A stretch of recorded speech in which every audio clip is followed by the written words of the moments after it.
ख़वातीन को ज़मीनी सतह पर बाइख्तियार बनाने की कोशिशों के तहत वज़ीर आज़म आज प्रयागराज में 2 लाख से ज़्यादा ख़वातीन की मौजूदगी वाले प्रोग्राम में लेंगे हिस्सा। सेल्फ हेल्प ग्रुपों को 1000 करोड़ रुपए किए जाएंगे मुंतकिल। तकरीबन 16 लाख ख़वातीन अरकान को होगा फ़ायदा।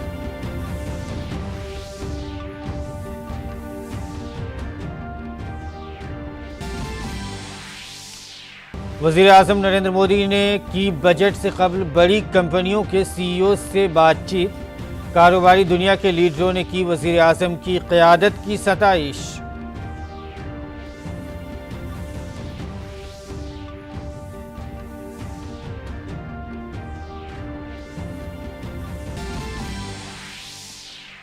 पार्लियामेंट के सरमाई इजलास के दौरान आज वज़ीर कानून किरण रिजिजू राज्यसभा में इलेक्शन कानून तरमीमी बिल 2021 करेंगे पेश। लोकसभा ने कल इसे किया था पास। वहीं लोकसभा में वज़ीर ख़जाना निर्मला सीतारमण पेश करेंगी चार्टर्ड अकाउंटेंट लागत और वर्कर्स अकाउंट व कंपनी सेक्रेटरी तरमीमी बिल 2021। गोवा में असेंबली इंतखाबात से कबल हलचल तेज। बीजेपी सदर जेपी नड्डा आज से 2 रोज़ा दौरे पर। इंतखाबी तैयारियों के जायजे के लिए चीफ इलेक्शन कमिश्नर समेत इंतखाबी कमीशन की टीम भी रियासत के दौरे पर।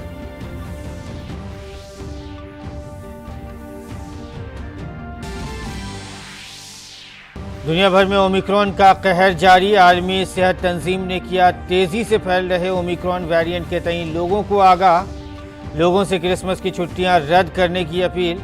अमेरिका के जनूबी हिस्सों में पाबंदी में ढील दिए जाने पर गौर जारी। भारत में ओमिक्रॉन के अब तक 161 मामले दर्ज। मरकजी वजीर सेहत मनसुख मंडाविया ने राज्यसभा में कहा कि सरकार की सूरत हाल पर है गहरी नज़र। और बांग्लादेश के ढाका में चल रहे एशियन चैंपियंस ट्रॉफी में आज से भारत जापान के दरमियान होगा सेमीफाइनल मुकाबला। पिछले मुकाबले में जापान को 6-0 से हराने के बाद भारत के हौसले बुलंद।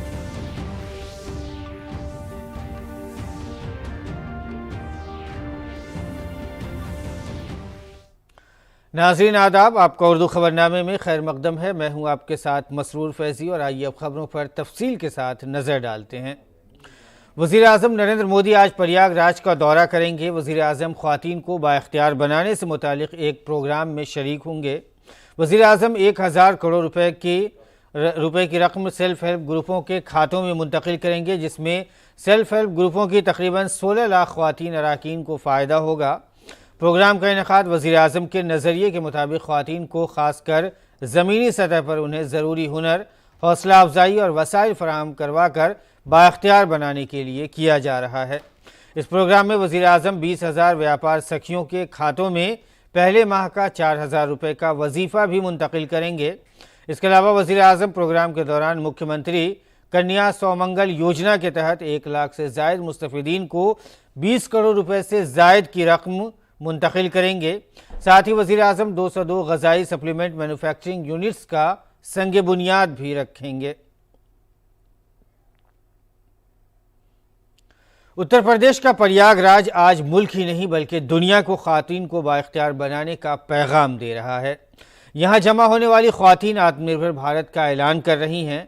वज़ीर आज़म नरेंद्र मोदी की पहल पर संगम की सरजमीन से लाखों ख़वातीन खुद का रोज़गार और ख़ुद किफ़ालत का बड़ा पैगाम दे रही हैं। ख़वातीन की ताकत का ये महाकुंभ ख़वातीन की बाइख्तियार कारी और आत्मनिर्भर भारत के लिए वज़ीर आज़म नरेंद्र मोदी की बड़ी पहल का हिस्सा है। देखिए ये ज़मीनी रिपोर्ट।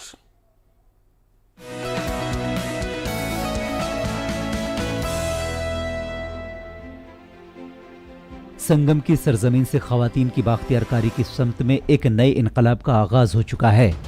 प्रयागराज की मुक़द्दस सरजमीन पर जमा हुई लाखों ख़वातीन भारत की खातून ताकत की अलामत हैं। वज़ीर आज़म नरेंद्र मोदी की पहल पर संगम की सरजमीन से ख़वातीन खुद का रोज़गार और खुद कफ़ालत का एक बड़ा पैगाम दे रही हैं। माँ की ताकत का ये महाकुंभ ख़वातीन की बाख्तियारकारी और खुद किफ़ालत के लिए वज़ीर आज़म नरेंद्र मोदी की बड़ी पहल का हिस्सा है। संगम की सरजमीन से ख़वातीन की बाख्तियारकारी का ये पैगाम आत्मनिर्भर भारत की तरफ एक और कदम भी है। अपने जो पैसा जो हम लोग को ज़रूरत पड़ता है तो अपने समूह से निकालते हैं, उसी में डालते हैं और उसी के जरिए से हम लोग मजबूत होते हैं। स्वयं सहायता में शौचालय में काम पाए हो, उसमें तो बहुत हम लोगों की फायदा हुआ है। और जो समूह में जो हम लोग काम करते हैं, पहले 10 लोग मिलकर एक समूह बनाते हैं, उसको बाद ग्राम संगठन बनते हैं, उसको बाद और CLF बनते हैं।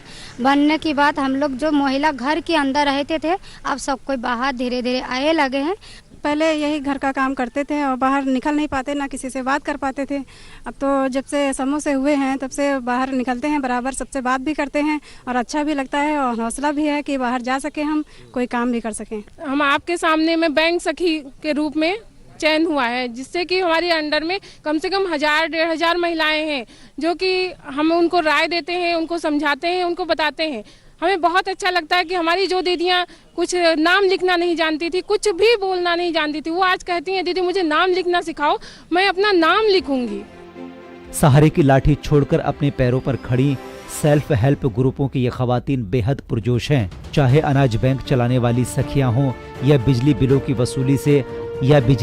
वसूली से खुद किफालत की राह चुनने वाली गरीब कुनबों की खवातीन, रिवायत को तोड़कर इन्होंने अपनी बेहतरी की राह खुद बनाई है। कि सरकार ने हमारे लिए कितनी अच्छी योजनाएं निकाली है, हमें रोजगार मिल गया और हर महिला के लिए यही रोजगार निकाला। जो अनपढ़ महिला भी है वो भी आज रोजगार कर रही है, सिर्फ हमारी प्रधानमंत्री जी की वजह से। प्रधानमंत्री जी की योजना से सारी महिलाएं गांव की आगे हुई और मैं इससे बहुत खुश हूँ। जब से हम NRLM टीम से जुड़े हैं, समूह से जुड़े हैं, हमारे जीवन में बहुत ही बदलाव आए हैं। सेल्फ हेल्प ग्रुपों से जुड़ी ये खवातीन तरबियत लेकर न सिर्फ खुद कफील बनी हैं, बल्कि इन्होंने अपने इलाके की दीगर खवातीन के लिए भी खुद किफालत की राह बनाई है। इनमें कृषि सखी, पशु सखी, बैंक सखी, बीमा सखी, बैंक संवाद सखी, बिजली सखी शामिल हैं। वज़ीर-ए-आज़म नरेंद्र मोदी की पहल पर इन ग्रुपों से जुड़ी खवातीन को बाख्तियार बनाया जा रहा है। ये काम करके मुझे बहुत अच्छा लगा, क्योंकि मैं पहले से समूह नहीं चला रही थी। मैं समूह से 5 महीने हुआ समूह से जुड़ने मुझे। पहले समूह में जुड़ी हुई थी, फिर मोदी जी के द्वारा ये योजना निकाली है, महिलाओं को रोजगार मिला है। मैं प्रधानमंत्री जी का शुक्रिया अदा करना चाहती हूँ और मैं सभी मेरी BC जितनी भी हैं वो बहुत खुश है कि हमें 75,000 लोगों को BC का पद मिला है, सभी BC बनी है। वो आज सभी लोग खुश है, लेकिन जब वो खुश है तो वो अपने घर में हर लोगों का खर्चा हाथ बटा रही है। कौमी देही रोजगार मिशन की तरफ से घरेलू तशद्दुद, खवातीन की तालीम और जिनसी नाबराबरी, ग़िज़ा, सफाई, सेहत से मुताल्लिक मसाइल के तई बेदार किया जा रहा है। संगम की सरजमीन से खातून ताकत का ये महाकुंभ खवातीन की बाख्तियार कारी के नए इनकलाब का पैगाम दे रहा है। प्रयागराज से नीरज सिंह और लखनऊ से शैलेंद्र मिश्र के साथ bureau report, DD news Urdu खबरें।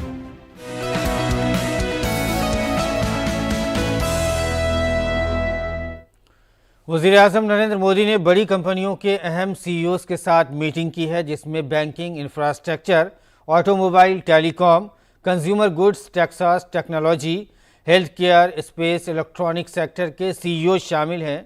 ये बजट 2022 से पहले वज़ीर-ए-आज़म के ज़रिए की जा रही बातचीत में से एक है। वज़ीर-ए-आज़म के साथ बातचीत के बाद ट्रैक्टर एंड फार्म इक्विपमेंट्स की सदर और मैनेजिंग डायरेक्टर मलिका श्रीनिवासन ने इसे बहुत ही शानदार बातचीत बताया और कहा कि यह बातचीत भारत को आगे ले जाने के बारे में थी। TCS के CEO और MD राजेश गोपीनाथ ने कहा कि वज़ीर-ए-आज़म ने एक वाज़ेह बयान दिया है, जिसमें जोर दिया गया है कि भारतीय कंपनियों को आलमी रैंकिंग में टॉप 5 तक पहुंचने की उम्मीद रखनी चाहिए। अपोलो अस्पताल ग्रुप के नायब सदर प्रीतिया रेड्डी ने वज़ीर-ए-आज़म की क़यादत की तारीफ़ करते हुए कहा कि उनकी क़यादत बाइसे तहरीक है और वो आगे बढ़कर क़यादत करते हैं। What's most important is his focus on research, innovation, his belief in the capacity that India has to step way beyond where we are. And he has laid out a very clear vision statement saying that in every sector, in every industry, in every area that we are, we should be in the top 5 in the global rankings, and if possible, number 1. That kind of attitude, that kind of tone from the top, I think will energize the country to go way beyond our current success and strive for something much more. The way he put it out is that it's like getting an Olympic gold medal. Each and every Indian, in whatever that they're trying to do, should be striving to have an Olympic gold medal. Under the PM's dynamic leadership, what was really evident today was this is a very bold and confident India. The whole interaction today was about how do we take India forward. And I think it was a wonderful interaction. It was open and we could freely communicate our thoughts. And PM is a very patient listener. So with his patience and his keenness to take this country forward, his suggestions, comments, his expansive thinking and his vision fills us with a very strong sense of confidence that India will move ahead very strongly in the coming decade. Honorable Prime Minister has grand vision and ambitions for India. Auto industry is fully committed to contribute to his grand vision by making India a manufacturing hub for the world, increasing the export and increasing localization. I think the most foreign investors around the world like to invest in India because they got the confidence of the policy that established with Mr. Modi. If Modi is here, we can invest. In addition, that his grand vision, the PLI scheme and other policy support will help development and growth of industry. So it is very positive.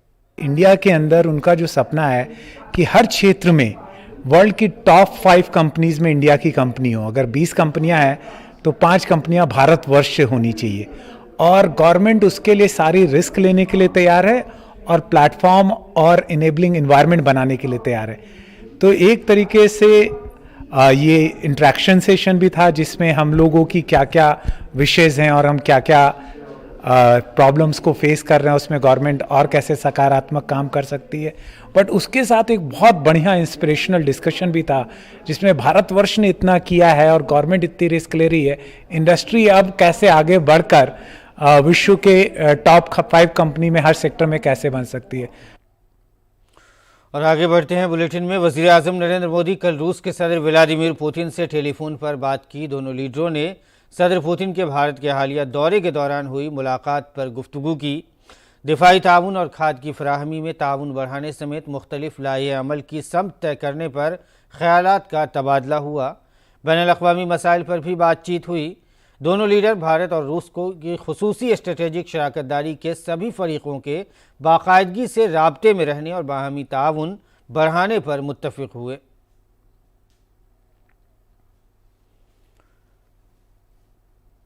सदर जमहूरिया रामनाथ कोविंद आज से 24 दिसंबर तक केरल के दौरे पर रहेंगे। सदर जमहूरिया आज कासरगोड में केरल सेंट्रल यूनिवर्सिटी की 5वीं कन्वोकेशन तकरीब से खिताब करेंगे। वो कल कोची में जनूबी बहरी कमान की कारकर्दगी भी देखेंगे। सदर जमहूरिया 23 दिसंबर को तिरुवनंतपुरम में PN पानीकर के मुजस्समे की नकाब कुशाई भी करेंगे।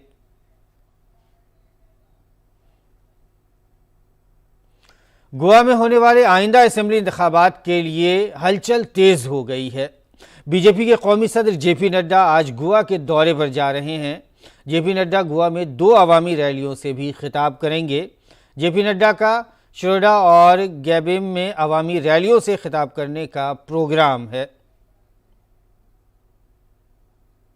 Chief election commissioner Sushil Chandra की क़यादत में इंतखाबी कमीशन की एक टीम गोवा के 3 रोज़ा दौरे पर है। इंतखाबी कमीशन की टीम आइंदा साल 2022 में होने वाले असम्बली इंतखाबात से कबल इंतखाबी तैयारियों का जायज़ा ले रही है। इंतखाबी कमीशन की टीम आज चीफ इलेक्शन अफसर और पुलिस नोडल अफसर, डायरेक्टरेट ऑफ इन्फोर्समेंट और सियासी जमातों के नुमाइंदों के साथ आज मीटिंग करेगी। इंतखाबी कमीशन इलेक्शन आइकॉन, ज़िला इंतखाबी अफसरों और पुलिस सुपरिटेंडेंट के साथ भी बातचीत करेगा। 22 दिसंबर को इंतखाबात की तैयारियों की निगरानी के लिए चीफ सेक्रेटरी, दाखिला सेक्रेटरी, पुलिस डायरेक्टर जनरल और दीगर अफसरान समेत रियासती हुकूमत के नुमाइंदों के साथ मीटिंग होगी।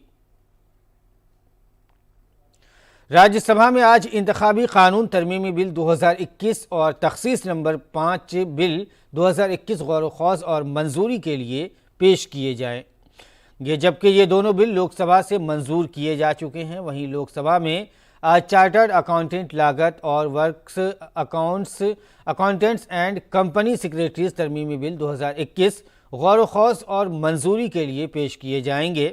इसके अलावा खेलो इंडिया स्कीम और खेलों के बुनियादी ढांचे के मौजू के बारे में नौजवानों के उमूर और खेलों के वजीर की तवज्जो शामिल है और इसके अलावा ज़ाब्ता 193 के तहत मौसमियाती तब्दीली पर जारी बहस भी शामिल है।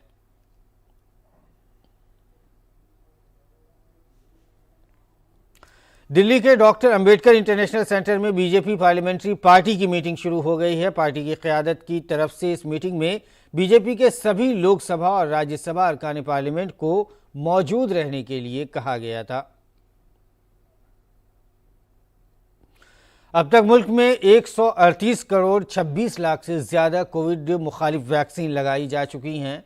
इनमें से 82 करोड़ 82 लाख से ज़ायद वैक्सीन की पहली खुराक की शक्ल में है और 55 करोड़ 43 लाख से ज़ायद दूसरी खुराक की शक्ल में दी जा चुकी हैं। सेहत व ख़ानदानी बहबूद की मरकज़ी वजारत ने बताया कि कल शाम 7 बजे तक 58 लाख से ज़्यादा वैक्सीन लगाई गई हैं। मरकज़ मुल्क गिर वैक्सीनेशन मुहिम के एक हिस्से के तौर पर रियासतों और मरकज़ के ज़ेर इंतज़ाम इलाक़ों को मुफ्त वैक्सीन फराहम कर रहा है। कोरोना की नई शक्ल ओमिक्रॉन के खतरे के पेश नज़र भारत पूरी तरह से अलर्ट है। पीर को राज्यसभा में मरकज़ी वज़ीर सेहत मनसुख मंडाविया ने कोरोना पर बहस का जवाब देते हुए बताया कि भारत में अब तक ओमिक्रॉन के 161 मामले सामने आए हैं। मरकज़ी वज़ीर सेहत ने ऐवान को यकीन दिलाया कि आज मुल्क में काफ़ी वैक्सीन दस्तयाब है और इस वक्त मुल्क में हर माह 15 करोड़ वैक्सीन तैयार की जा रही है। WHO भी उसके ऊपर नज़र बनाए रखे हैं और भारत सरकार की ओर से हम भी उसके ऊपर नज़र बनाए रखे हैं। भारत में आज वर्तमान समय में 161 केस पाया गया है और जैसा केस दुनिया में दिखने लगा तो तुरंत ही देश में वेरिएंट स्प्रेड ना हो उसकी सुरक्षा के लिए भी भारत सरकार की ओर से सतर्कता रखी गई। रेगुलर एक्सपर्ट टीम के साथ हम बैठ के दुनिया में क्या स्थिति है, देश में क्या स्थिति है, ये वेरिएंट की क्या इफेक्ट हो रही है, वैक्सीनेटेड लोगों पर क्या इफेक्ट हो रही है, अनवैक्सीनेटेड लोगों पर क्या इफेक्ट हो रही है, ये सारी स्थिति का हम डे टू डे आकलन कर रहे हैं। और बैनुल-अक़वामी खबरों में आलमी सेहत के इदारे WHO के सरबराह टेड्रोस अधनोम घेब्रेयेसस ने कहा है कि कोरोना वायरस का ओमिक्रॉन वेरिएंट डेल्टा वर्जन की निस्बत तेज़ी से बढ़ रहा है। पहले से वैक्सीन ले चुके लोग या वो लोग जो कोरोना से ठीक हो चुके हैं उनमें भी इन्फेक्शन बढ़ रहा है। WHO के सरबराह ने जेनेवा में सहाफ़ियों से बातचीत में कहा कि ओमिक्रॉन वेरिएंट तेज़ी से फैलने की मुसलसल खबरें मिल रही हैं। इसके अलावा उन्होंने अवामी सेहत की हिफाजत की खातिर अपनी कुछ छुट्टियां मनसूख करने की दरख्वास्त की है क्योंकि ओमिक्रॉन वेरिएंट आलमी सतह पर तेज़ी से फैल रहा है।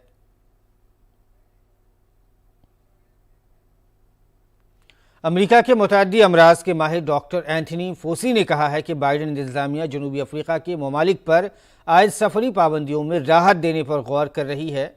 अमेरिका में ओमिक्रॉन वेरिएंट के मामलों की वजह से इन्फेक्शन की शरह तेज़ी से बढ़ रही है।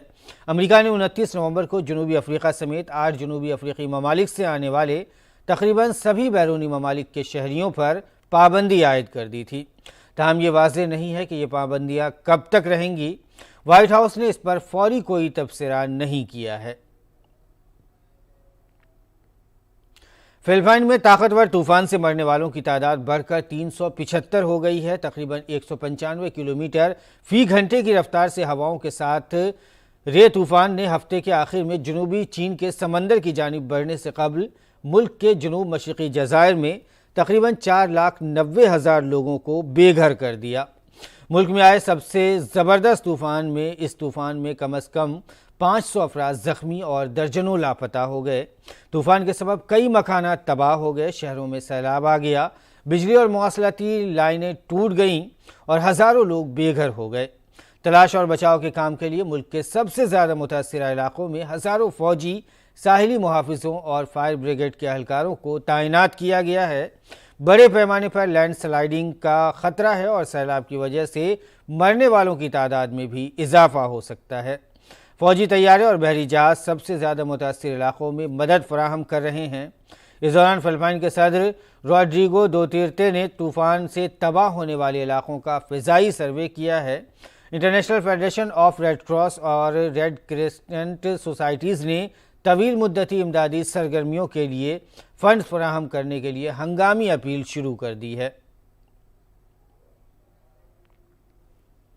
और खेल की खबरों में एशियन चैंपियंस ट्रॉफी 2021 में भारतीय हॉकी टीम का शानदार मुजाहिरा जारी है। सेमीफाइनल में आज टीम इंडिया का मुकाबला जापान से होगा। आखिरी राउंड रॉबिन मैच में जापान को 6-0 से शिकस्त देने के बाद भारत के हौसले बुलंद हैं। अब इसकी नज़रें एक और शानदार फतह पर जमी हुई हैं।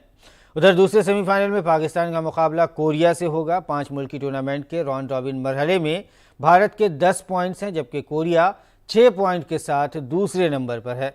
जापान और पाकिस्तान के 5-5 पॉइंट्स हैं और मेज़बान बांग्लादेश ने अभी खाता नहीं खोला है।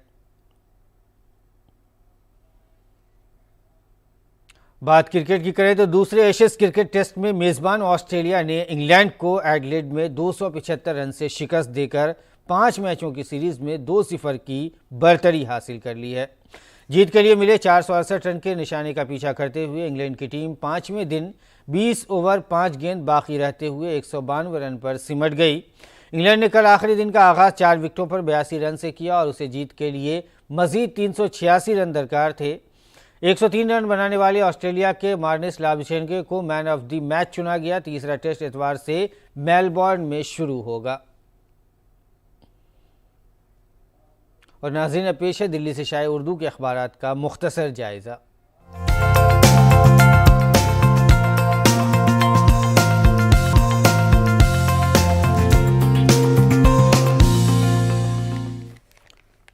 अखबारात के जायजे में आइए सबसे पहले नज़र डालते हैं रोज़नामा राष्ट्रीय सहारा की अहम सुर्खियों पर। पहली अहम सुर्खी है इंतखाबी कानून तरमीमी बिल लोकसभा में मंजूर। कानून व इंसाफ के वज़ीर किरण रिजिजू ने इंतखाबात से मुतालिक इस्लाहात को मुल्क के लिए ज़रूरी करार देते हुए कहा है कि इससे एक तरफ वोटर लिस्ट में दोहरेपन और फ़र्जी वोटिंग को रोकने में कामयाबी मिलेगी, तो वहीं साथ ही ये सिनफी इम्तियाज़ को भी ख़त्म करेगा। रोज़नामा इनक़लाब के आलमी सफ़े की जो सुर्खी है वो है अफ़गानिस्तान को मुआशी बहरान से बचाने के लिए अक़वाम मुत्तहिदा की अपील। अक़वाम मुत्तहिदा की जानिब से अफ़गानिस्तान में मुआशी बहरान को रोकने के लिए दुनिया से मदद की पहल करने को कहा गया है। 39 अमरीकी कानून साज़ों ने भी इसकी हिमायत की है। इस्लामी ताउन तंजीम OIC वज़राए ख़ारजा के 17वें गैर मामूली इजलास से खिताब करते हुए अक़वाम मुत्तहिदा के सेक्रेटरी ने कहा है कि अफ़गानिस्तान को मुकम्मल तबाही से बचाने का यही मौका है, इसलिए सबको आगे आना चाहिए और उसकी मदद करनी चाहिए। रोज़नामा इनक़लाब की अहम सुर्खियों की अगर बात करें तो सफ़े अव्वल पे एक अहम सुर्खी शाये की गई है। जम्मू कश्मीर में हदबंदी कमीशन की सिफारिशें अब आ गई है सामने। वादी में 1 और जम्मू में 6 असम्बली हलकों का इजाफा किया गया है। साथ ही SC/ST के लिए 16 नशिस्तें महफूज करने की भी तजवीज़ रखी गई है। रोज़नामा इनक़लाब की अगर आलमी सफ़े की सुर्खी की बात करें तो आलमी सफ़े पर जो अहम खबर शाये की गई है वो है इसराइल ने अमेरिका को रेड लिस्ट में शामिल किया है और ये ओमिक्रॉन के ख़तरे की वजह से है। ओमिक्रॉन के फैलाव के पेश नज़र अमेरिका के साथ साथ कनाडा भी रेड लिस्ट में शामिल है। पाबंदी का इतलाक़ जो है वो आज से ही शुरू होगा। रोज़नामा हमारा समाज की अगर अहम ख़बरों की बात करें तो जो सफ़े अव्वल पे अहम सुर्खी लगाई गई है वो ओमिक्रॉन पे गहरी नज़र से ओमिक्रॉन के ख़तरे से निमटने के लिए जो है पूरी तरह से हुकूमत तैयार है और उस पर गहरी नज़र बनाए हुए है। हुकूमत ने कहा है कि वो मुल्क में नए कोविड वेरिएंट ओमिक्रॉन के इन्फेक्शन की सूरत हाल पर गहरी नज़र रखे हुए और इससे निपटने के लिए तमाम तरह की तैयारियां भी की जा रही हैं। एक और ख़बर जो सफ़े अव्वल पे ही शाये की गई है, यूपी में सड़कों की तामीर पर खर्च होंगे 5 लाख करोड़ रुपए। डबल इंजन की हुकूमत बनाए, सड़कें अमेरिका से बेहतर होंगी, ये कहना है वज़ीर ट्रांसपोर्ट का। उन्होंने उत्तर प्रदेश में वोटरों से गुज़िश्ता 5 सालों में हुए तरक्याती कामों का हवाला देते हुए कहा कि रियासत में डबल इंजन की फिर से आप सरकार लाएं और सड़कें जो है अमेरिका से भी बेहतर सड़कें बनाएंगे। तो नाज़रीन, ये था दिल्ली से शाये उर्दू के अखबारात का मुख्तसर सा जायज़ा और आइए अब डाल लेते हैं कि क्या है मुल्क के मौसम का मिजाज, उस पर भी एक नज़र।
और नाज़रीन, इसके साथ ही उर्दू खबरनामा इख्तिताम को पहुँचता है। फ़िलहाल इजाज़त दीजिए। आदाब।